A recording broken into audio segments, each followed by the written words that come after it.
Человек и собака уже не одно тысячелетие вместе. Четырехлапый друг все это время помогает людям на охоте, он стережет овец, оберегает дома от воров. Наверное, более преданного друга, чем собака, не сыщется во всем мире. Псов человек даже научил быть своими глазами. В прямом смысле этого слова. Некоторые породы собак используются как поводыри для незрячих людей. Но что делать, если сам поводырь не может справляться со своими обязанностями? Отдать его в приют и забыть о нем. Большинство людей так бы и поступило. Ведь теперь не 2, а целых 4 глаза ничего не видят. Однако британец Грэхэм Весп так не считает.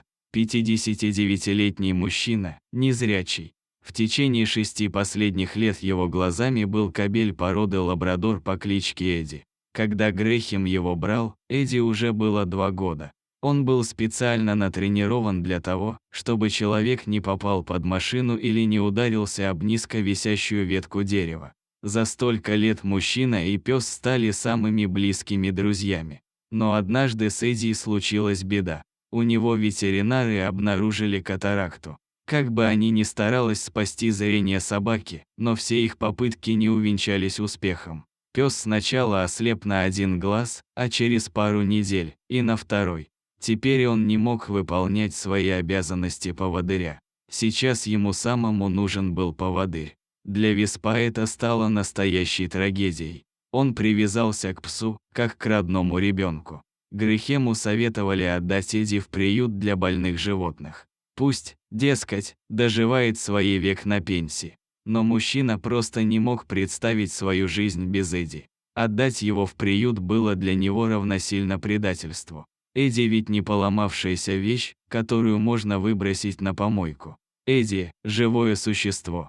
В сентябре прошлого года Весп решил, что возьмет 2-го пса-поводыря. Причем, это также оказался лабрадор и почти тезка 1-го. 2-летнего кобеля зовут Эдвард. Перед ним стоит действительно непростая задача.